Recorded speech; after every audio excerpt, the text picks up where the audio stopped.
You look at what they did with Mourinho sacking him 3 days before a cup final. You don't do that.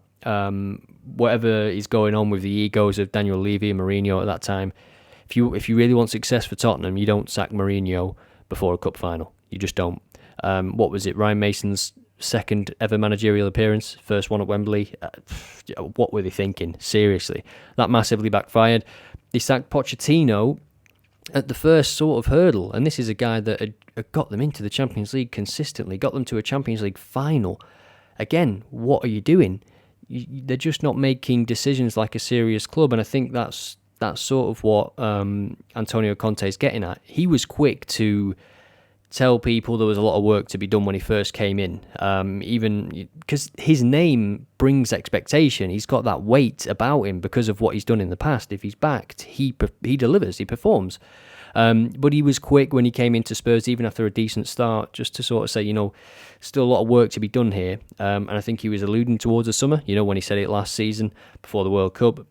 They needed players. He knew that. And I don't think they've signed the best players. Skip's having a good little bit of form at the minute, scored a goal.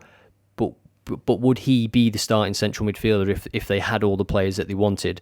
I don't think so. Pape Sarr has been playing a bit this season. He played in the first leg against Milan in the Champions League, his first ever appearance. Again, good young player, but does Conte want to be putting that level of trust in such a young player? It's not usually what he does.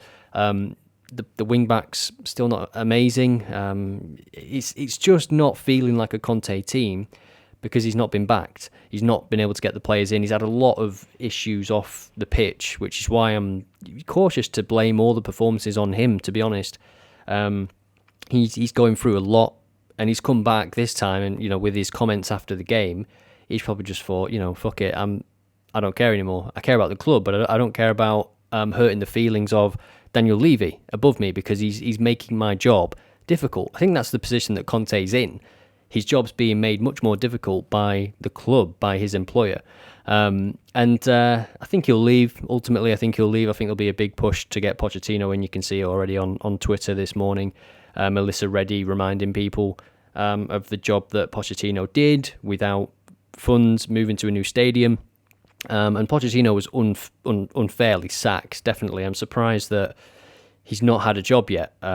Maybe the right job hasn't come along. Be interesting if Conte does leave, whether Pochettino would go back to Spurs. It's not so much going back to Spurs. He loves Spurs. He loves the fans. It's going back to work with Daniel Levy. There's not many managers, as we've seen, that can do it.